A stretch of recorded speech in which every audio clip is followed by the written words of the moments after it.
నిన్న జరిగిన శ్లోకాస్ ఒకసారి చదువుదాం.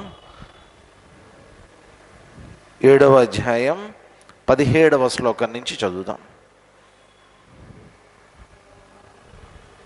తేషాం జ్ఞానే నిత్యయుక్తః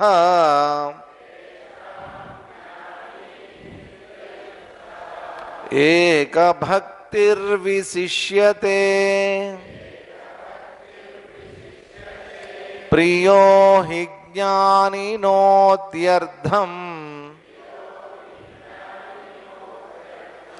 అహం స చ మమ ప్రియః ఉదారా సర్వ ఏవైతే జ్ఞానే త్వాత్మైవ మే మతం ఆస్థితః స హి యుక్తాత్మా మామేవానుత్తమాం గతిం బహూనాం జన్మనామంతే జ్ఞానవాన్ మాం ప్రపద్యతే వాసుదేవః సర్వమితి సమహాత్మా సుదుర్లభః కామైస్తైస్తైర్హృతజ్ఞానాః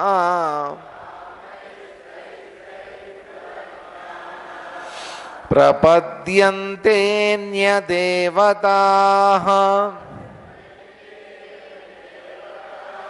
తం తం నియమమాస్థాయ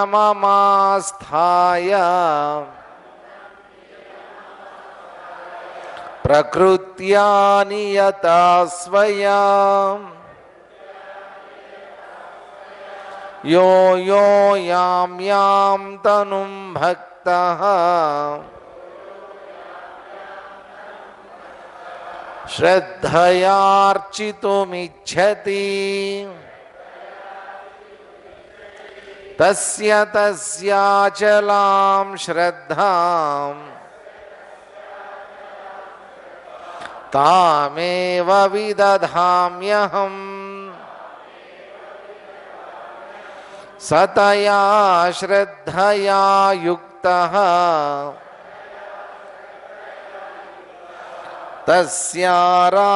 తస్యారాధనమీహతే లభతే చ తతః కామాన్ మయైవ విహితాన్ హితాన్. మొన్న జరిగినటువంటి దాంట్లో, నిన్న కాకుండా మొన్న జరిగినటువంటి డిస్కషన్లో ఏమన్నారంటే 4 రకాలైనటువంటి భక్తుల గురించి చెప్పారు.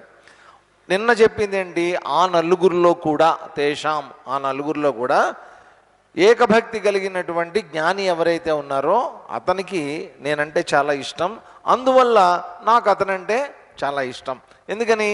అన్యమైన దేవతల జోలికి అతను వెళ్ళడు. మరి వెళ్ళే వాళ్ళు కూడా ఉంటారు కదా, వాళ్ళందరూ అన్య దేవతల్ని ఎందుకు ఆరాధిస్తున్నారు దాని గురించి కూడా చెప్పాడు. వీళ్ళందరూ కూడా చాలా ఉదారులే. ఇప్పటి వరకు చెప్పినటువంటి 4 రకాలైనటువంటి భక్తి కలిగినటువంటి వాళ్ళు ఉదారాహ, వాళ్ళంతా ఉదారమైనటువంటి వాళ్ళు, మహాత్ములు. ఒక వ్యక్తి హృదయంలో అండి భగవంతుడి పట్ల భక్తి కలిగింది అంటేనే ఎక్కడో అతనిలో మార్పు అనేటువంటిది మొదలైందని అర్థం. నాకు మొన్న ఈ మధ్య సోషల్ మీడియాలో కొంచెం వైరల్ అయినటువంటి విషయం, మార్పు మంచిదే అని చెప్పి వేశారనమాట. ఎవరంటే ఈ సిపిఐఓ సిపిఎంఓ నారాయణ గారు అని ఉన్నారు. పక్కా కమ్యూనిస్ట్ భావజాలం కలిగినటువంటి వ్యక్తి. సడన్గా తిరుమలలో కనబడ్డాడు ఆయన. మంచిదే. ఒకసారి నేను చండ్ర రాజేశ్వరరావు గారి ఇంటికి వెళ్ళా, పక్కా కమ్యూనిస్టు. ఇంట్లోకి అడుగు పెడుతూనే పెద్ద వెంకటేశ్వర స్వామి ఫోటో ఉంది వాళ్ళ ఇంట్లో. పెద్ద వెంకటేశ్వర స్వామి ఫోటో. బయటికి కమ్యూనిస్టులే వీళ్ళందరూ, లోపల చూస్తే ఉదారా సర్వ ఏవైతే వీళ్ళందరూ ఉదారులే. ఎక్కడో ఒక చోట భక్తి బీజం అనేటువంటిది పడటం ఏదైతే ఉందో, ఆయన ఎవరు చెల్లం గారు, మంచి అభ్యుదయవాది ఆయన, స్త్రీవాది అంతా ఉన్నటువంటి ఆయన. ఒక్కసారి ఆయన వెళ్ళి ఆయన ఎవరు రమణ మహర్షి గారి కళ్ళల్లో కళ్ళు పెట్టి చూశాడు, అంతే. ఆయన అయిపోయింది అక్కడితోటి. రమణ మహర్షికి భక్తుడు అయిపోయాడు ఆయన, చలం గారు.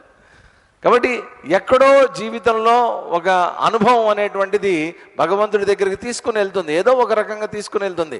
అప్పుడు అది ఏ రకమైనటువంటి భక్తి అయినా ఉండనివ్వండి, ఇంతకుముందు శ్లోకాల్లో చెప్పినటువంటి అది డబ్బు కోసమా, జిజ్ఞాస వల్ల, లేకపోతే ఇంకేదైనా కారణాల వల్ల, జ్ఞానంతోనా, ఏదో ఒక రకంగా మొత్తానికి భగవంతుడి వైపు తిరగటం అనేటువంటిది ఒక ఉత్తమంగా మంచి వ్యక్తిత్వం కలగటం అనేటువంటిది మంచిదే. అది ఉదారాహ సర్వ ఏవైతే జ్ఞానీతు.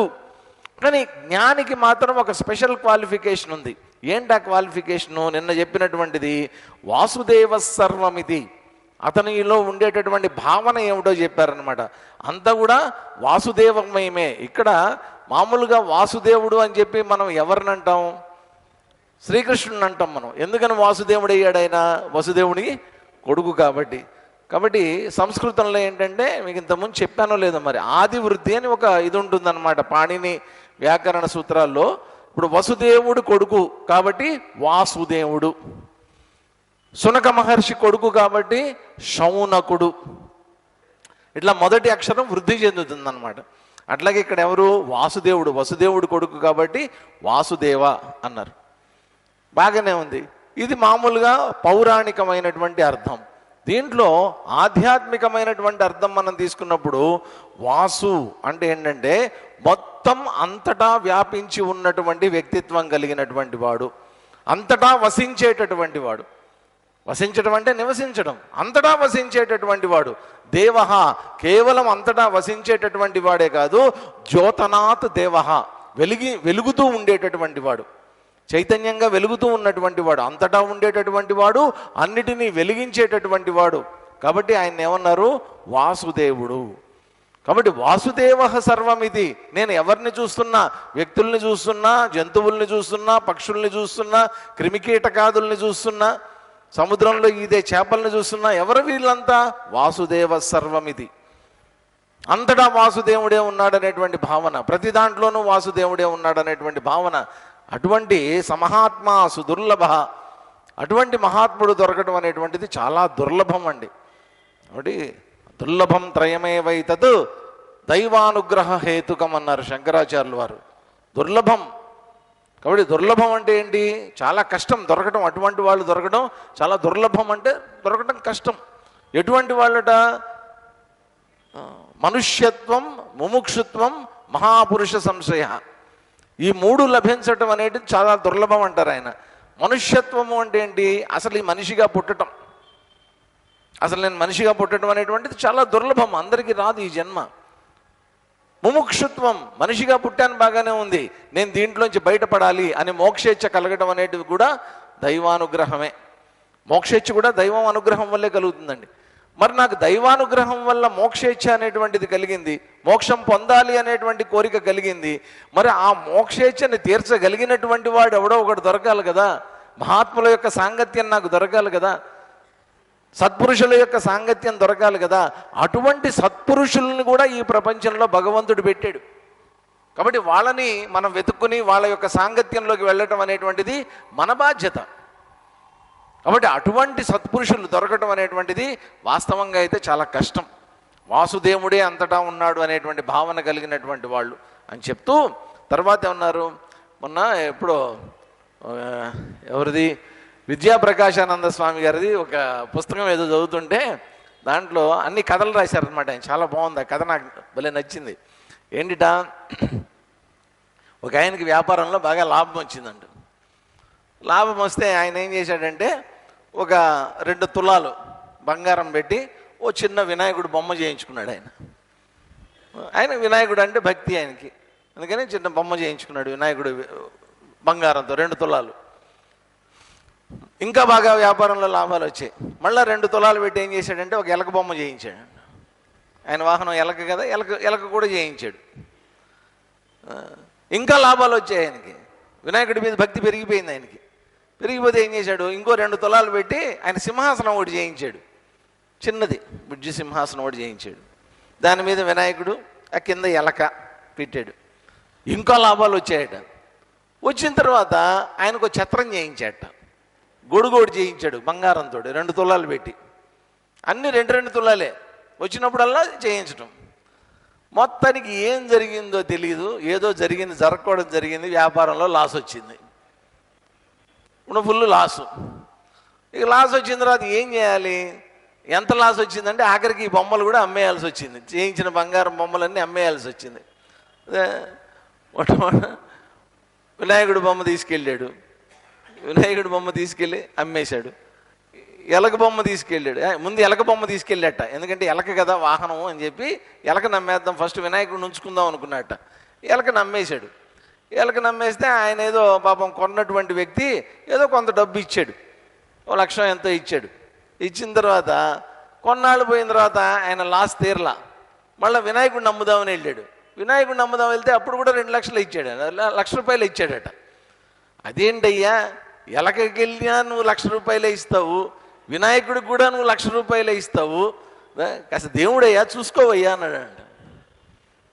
దేవుడు కదా కొంచెం ఎక్కువ డబ్బులు అన్నాడంట. ఆ పప్పులేం ఉడకవు నా దగ్గర, నేను చూసేదేంటి, నువ్వు వినాయకుడిని చూసినావు, ఎలకను చూసినావు, నేను ఇద్దరిలో ఉండే బంగారాన్ని చూస్తా. నేను వాసుదేవ సర్వమితి.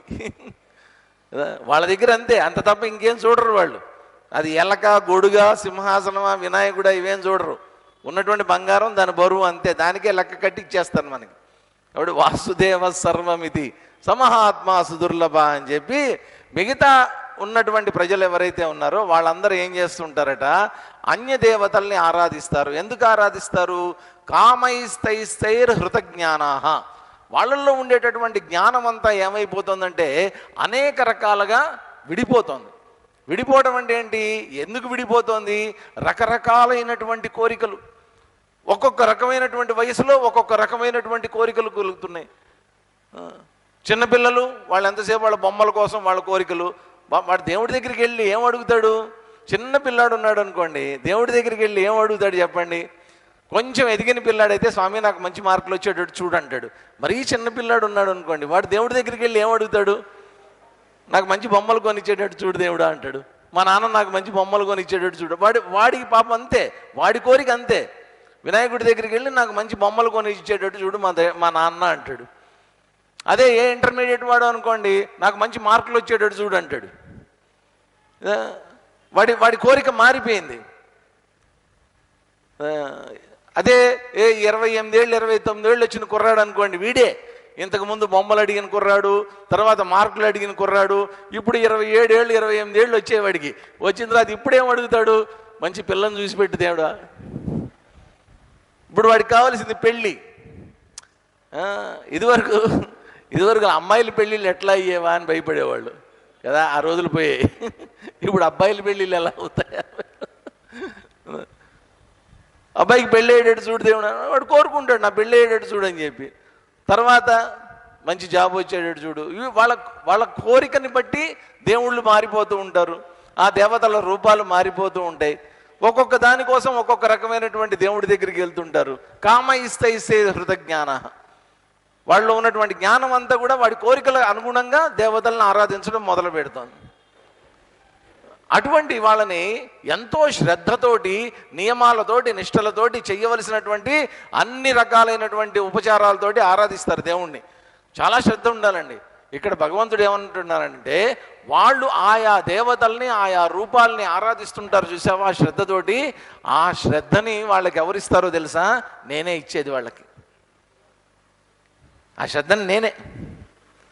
ఓహో, ఇప్పుడు ఈయనేనమాట అంత శ్రద్ధని అంత భక్తిని ఇచ్చేటటువంటిది మరి భగవంతుడే. మరి మనం ఇంత శ్రద్ధతోటి భక్తితోటి ఆ భగవంతుడిని, ఆ దేవతల్ని, రకరకాలైనటువంటి దేవతలను ఆరాధించి రకరకాల కోరికలు తీర్చుకుంటున్నాం కదా. మరి అవన్నీ వాళ్ళు ఇస్తున్నారు కదా.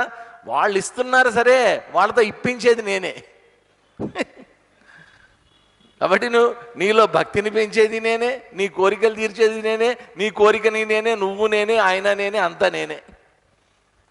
కాబట్టి దీంట్లో ఏంటి, చివరిలో చెప్పినటువంటిది ఏంటంటే, అటువంటి ఆరాధనం చేసేటటువంటి వాళ్ళు కోరికలు ఏవైతే ఉన్నారో ఆ కోరికలన్నీ కూడా నేనే తీరుస్తున్నాను అని చెప్పిన తర్వాత 23వ శ్లోకం చదువుదాం చూడండి ఒకసారి. అంతవత్తు ఫలం తేషాం తద్భవత్యల్పమేధసాం దేవాన్ దేవయజో యాంతి మద్భక్తా యాంతి మామపి అంతవత్తు ఫలం తేషాం తద్భవత్యల్పమేధసాం దేవాన్ దేవయజో యాంతి మద్భక్తా యాంతి మామపి తేషాం అల్పమేధసాం అటువంటి అల్పమేధస్సులు అంటే మేధస్సు అంటే జ్ఞానం, అల్పమేధస్సు అజ్ఞానమైనటువంటి వాళ్ళు తతః ఫలంతు అంతవత్ భవతి. ఆయా దేవతలను ఆరాధించి ఆయా రకాలైనటువంటి కోరికలు తీర్చుకుంటున్నారు కదా, వాళ్ళ దగ్గర ఆ దేవతల దగ్గర పొందేటటువంటి ఫలం ఏదైతే ఉందో, ఆ తీర్చుకున్నటువంటి కోరికల ద్వారా లభించేటటువంటి సుఖాలు కానివ్వండి, భోగాలు కానివ్వండి, విషయ వస్తువులు కానివ్వండి, ప్రాపంచికమైనటువంటి వస్తువులు కానివ్వండి, ఇవన్నీ కూడా ఎలాంటివట ఒక్క మాటలో తీసేశారు. అంతవత్. వాటన్నిటికీ ఒక లక్షణం ఉంది. ఏంటా లక్షణం? అది అంతవత్, అంతమైపోయేటటువంటివి. అవన్నీ ఏమీ శాశ్వతమైనటువంటివి కాదు. ఆ దేవతలు అల్పమైనటువంటి వాళ్ళే, వాళ్ళ దగ్గర నుంచి నువ్వు పొందేటటువంటి కోరికలు అవి కూడా అల్పమైనటువంటివే. కాబట్టి దేవయజ దేవాని యాంతి. దేవతలను ఆరాధించేటటువంటి వాళ్ళు ఎక్కడికి చేరుకుంటారు? దేవతల్ని చేరుకుంటారు. మద్భక్త యాంతి మామపి. నన్ను ఆరాధించేటటువంటి వాళ్ళు నన్ను చేరుకుంటారు. కాబట్టి దేవతలను ఆరాధించేటటువంటి వాళ్ళు దేవతల్ని చేరుకుంటారు, నన్ను ఆరాధించేటటువంటి వాళ్ళు నన్ను చేరుకుంటారు. కాబట్టి ఈ ప్రపంచంలో ఏంటంటేనండి, ఎవరికి ఏది కావాలంటే అది పెట్టేశారు ఇక్కడ. ఎవరికి ఏది కావాలంటే అది. నీకు ఏం కావాలి అనేటువంటిది నువ్వు తెలుసుకుని అది ఎక్కడ దొరుకుతుందో దాని దగ్గరికి వెళ్ళాలి. అక్కడ మన విచక్షణను ఉపయోగించాలి. మనమేమనుకుంటున్నాం, ఏదో ప్రాపంచికమైనటువంటి భోగాల్లో మనకు ఆనందం దొరుకుతుంది, సంతోషం దొరుకుతుంది, సుఖం దొరుకుతుంది అని దానికోసం మనం ప్రయత్నాలు చేస్తున్నాం. అయితే మనం చేసినటువంటి ప్రయత్నాల వల్ల మనకు ఆ సుఖాలు అందట్లేదు. కాబట్టి ఏం చేస్తాం? దేవతల యొక్క సహాయం తీసుకుంటాం. కాబట్టి ఆ దేవతలను ఆరాధించి వాళ్ళు చేయాల్సినటువంటివన్నీ మొక్కులన్నీ తీర్చుకుని మొత్తానికి వాళ్ళ దగ్గర నుంచి పొందుతాం మనమన్నీ. ఓరి పిచ్చోడా, నువ్వు ఇన్ని కోరికలు తీర్చుకుంటున్నావు కదా, ఈ తీర్చుకున్నటువంటి కోరికలన్నీ ఒక్క లక్షణంతో ఇవన్నీ నీకు పనికిరానివి అన్న సంగతిని గుర్తుపెట్టుకో. అంతవత్. ఇప్పుడు ఆలోచించండి ఒక్కసారి ఆలోచించండి. అరే, ఇన్ని సుఖాలు పొందుతున్నామే, ఇన్ని కట్టుకున్నాం, ఇళ్ళు కట్టుకున్నాం, స్థలాలు కొన్నాం, బిల్డింగులు కట్టాం, బంగారాలు కొన్నాం, ఇవన్నీ చేస్తున్నాం, అంతా బాగానే ఉంది. ఇవన్నీ ఏమైనా శాశ్వతమైనవా? ఇవన్నీ ఏమైనా శాశ్వతమైనవా? ఒక్కసారి ఆలోచించండి అందరూ. నేను రోజు పొద్దున్న లేచిన దగ్గర నుంచి రాత్రి వరకు అనుభవిస్తూ ఉన్నటువంటి వాటిల్లో ఏదైనా ఒక్కటైనా శాశ్వతమైనటువంటిది ఉందా? ఒకవేళ ఉంది అని మీకు అనిపిస్తే ఒక్కసారి ఆలోచించుకోండి. అసలు నేను శాశ్వతమా?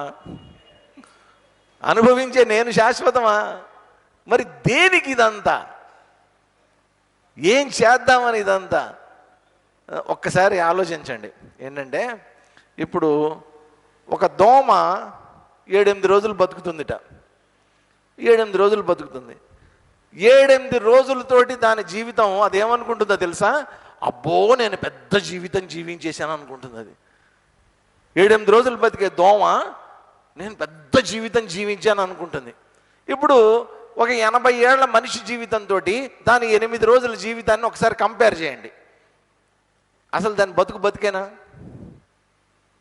దాని ఎప్పుడన్నా కానీ మనం పాపం అది పుట్టిన 4వ రోజో 5వ రోజో నన్ను కుట్టడం మొదలుపెట్టింది. దానికి అది అలవాటు, కుట్టింది, రక్తం తాగుదామని ప్రయత్నం చేసింది. ఇట్లా అన్న చచ్చిపోయింది, అది అప్పడం అయిపోయింది. అది నా రక్తమే నాకు గరిపించింది. దాంట్లో ఉండే రక్తం అంతా నా చేతి మీదే కనిపించింది. అట్లా దాని జీవితం 4 రోజుల్లో ఎండ్ అయిపోతుంది. ఎండ్ కాకపోయినా 8వ రోజు ఖచ్చితంగా చచ్చిపోతుంది అది. అటువంటి జీవితము ఒక మానవ జీవితంతో కంపేర్ చేసినప్పుడు అసలు దాని బతుకే కాదు, ఇంత పెద్ద జీవితంతో కంపేర్ చేసినప్పుడు. ఇప్పుడు ఆలోచించండి, మనం ఏమో 80 ఏళ్ళు బతికేస్తున్నాం, 90 ఏళ్ళు బతికేస్తున్నాం అని మనం అనుకుంటున్నాము. ఈ 90 ఏళ్ల జీవితము అనంతమైనటువంటి కాల గమనంతో ఒక్కసారి కంపేర్ చేయండి.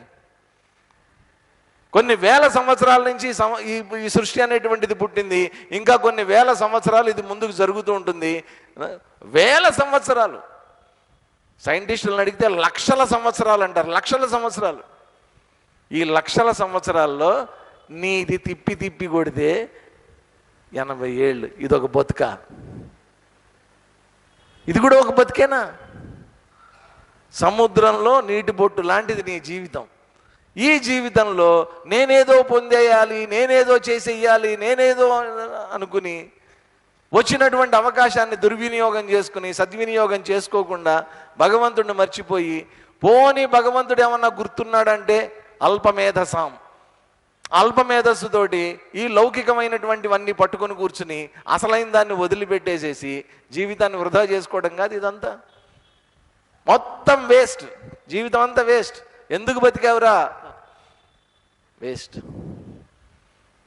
వృధా జీవితం అన్నమాట. అంతవత్తు, ఇవన్నీ అంతమైపోయేటటువంటివి, దీంట్లో ఏది శాశ్వతం కాదు అని చెప్పి తద్భవత్యల్పమేధసాం దేవాన్ దేవయజోయాంతి మద్భక్తాయాంతి మామపి.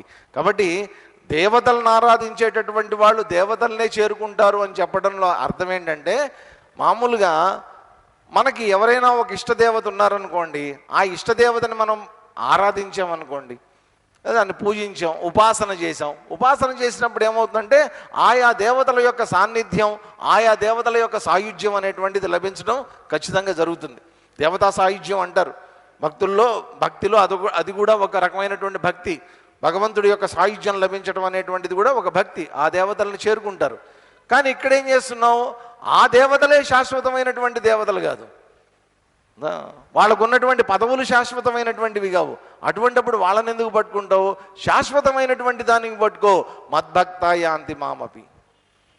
నన్ను భక్తితో ఆరాధించేటటువంటి వాడు ఎవరైతే ఉన్నారో, నా పట్ల భక్తి కలిగినటువంటి వాడు ఎవరైతే ఉన్నారో అటువంటి వాడు నన్ను చేరుకుంటాడు.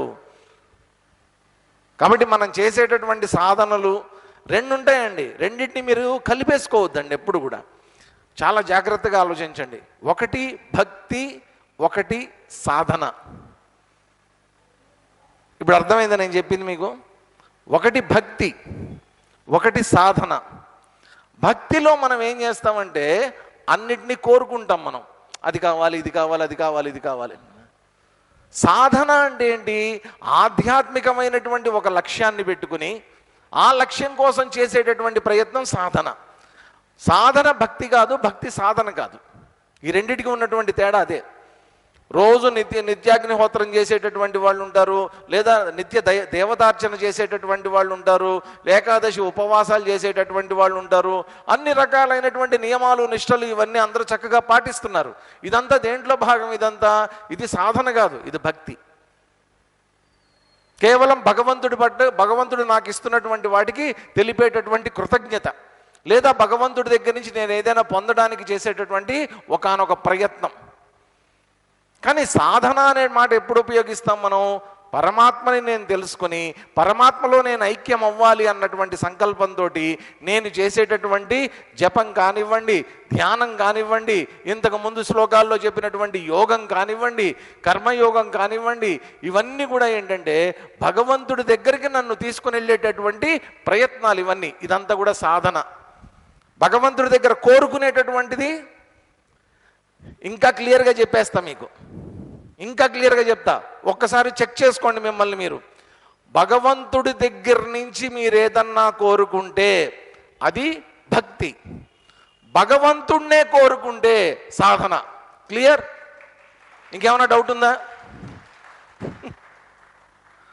భగవంతుడి దగ్గర ఏదన్నా కోరుకుంటే అది కేవలం భక్తి, భగవంతుడినే కోరుకుంటే అది సాధన. ఇది మర్చిపోవద్దండి ఎప్పటికీ కూడా. ఇక్కడ ఈ రెండిటి తేడాని ఇంత క్లియర్గా చెప్తున్నాడు శ్రీకృష్ణ పరమాత్మ. అయ్యా బాబు, నువ్వు దేవతలను ఆరాధిస్తున్నావు దేనికోసం? బొచ్చె పట్టుకుని అడుక్కుంటున్నావు. కరెక్ట్గా చెప్పాలంటే దేవతల దగ్గర బొచ్చె పట్టుకుని అడుక్కుంటున్నావు నువ్వు. బాబు ధన్మని, బాబు ధన్మని. తప్పు లేదు, దేవుణ్ణి అడుక్కున్నావు, అందుట్లో తప్పు లేదు. ఎవరి దగ్గరికి వెళ్ళి అడుక్కోకుండా భగవంతుడిని అడుక్కోవడంలో ఎటువంటి తప్పు లేదండి. పెట్టారు, ఆ సిస్టమ్ పెట్టారు మనకి. కాకపోతే అక్కడే ఆగిపోవద్దు. అవన్నీ ఇవ్వగలిగినటువంటి భగవంతుడు ఆయన అంత శక్తివంతుడు అన్న సంగతిని తెలుసుకో. ఆయన ఇచ్చేటటువంటివే అంత శక్తివంతమైనప్పుడు, ఆయన ఇచ్చేటటువంటి లౌకికమైనటువంటివే అంత సుఖాలు ఇస్తున్నప్పుడు ఆయన ఎంతవాడు, ఆయన ఎట్లాంటి సుఖం, ఆయన ఎట్లాంటి ఆనందం అన్నటువంటి విషయాన్ని తెలుసుకున్నప్పుడు ఆయన వైపు నీ మనసు మళ్ళుతుంది. అటువంటి వాడు జ్ఞాని భక్తుడు. కాబట్టే మొదటి నుంచి శ్రీకృష్ణ పరమాత్మ ఏమంటున్నాడు? అరే బాబు, జ్ఞాని అంటే నాకు ప్రియం రా అంటున్నాడు అని. తర్వాత ఏం చెప్తున్నాడు చూడండి. అవ్యక్తం వ్యక్తిమాపన్నం మన్యంతే మామ బుద్ధయః పరం భావమజానంతః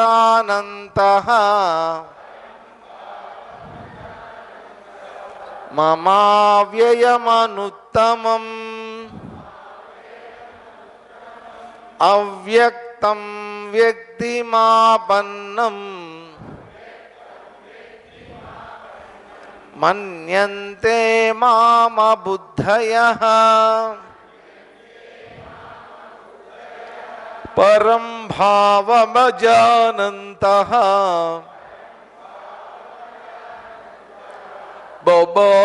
మమావ్యయమనుత్తమం.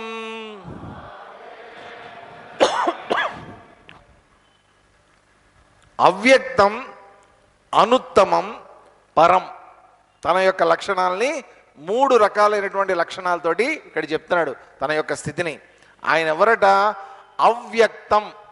అవ్యక్తం అంటే ఏంటి? వ్యక్తము కానటువంటి వాడు. వ్యక్తం అవ్వటం అంటే కనిపించేటటువంటిది, వ్యక్తమయ్యేటటువంటిది. అంటే ఇప్పుడు మనకి బల్బు వ్యక్తం కదండి, ఫ్యాను వ్యక్తం, ఫ్యాన్ వ్యక్తం. కరెంటు అవ్యక్తం, అది కనిపించదు కదా. బల్బు వెలుగుతోంది కాబట్టి గ్యారంటీగా మనం చెప్పగలిగేది ఏంటి? కరెంట్ ఉంది. సార్ మా ఇంట్లో అండి బల్బు వెలుగుతుంది కానీ మా ఇంటికి కరెంట్ కనెక్షన్ లేదండి. సాధ్యమేనా అది? ఏదో ఒక రకంగా బ్యాటరీనో ఇన్వర్టరో ఏదో ఒకటి ఉండి తీరాలి, సోలారో విండ్ మిల్లో. ఏదీ లేకుండా, సప్లై అనేటువంటిది లేకుండా మా ఇంట్లో లైట్లు వెలుగుతుంది అంటే అది కష్టం. లైట్ వెలుగుతుంది, ఫ్యాన్ తిరుగుతుంది, కానీ కరెంట్ అవ్యక్తం. ఇది వ్యక్తం, అది అవ్యక్తం. ఇక్కడ ఏమంటున్నారు? అవ్యక్తం, అనుత్తమం, ఉత్తమం. ఉత్తమంలో కూడా సూపర్లేటివ్ వాడారు. అనుత్తమం అంటే ఎటువంటి కల్మషములు లేనటువంటిది, ఉత్తమమైనటువంటిది, శ్రేష్టమైనటువంటిది. పరం, పరం అంటే అన్నిటికంటే విలక్షణమైనటువంటిది, సర్వోత్కృష్టమైనటువంటి,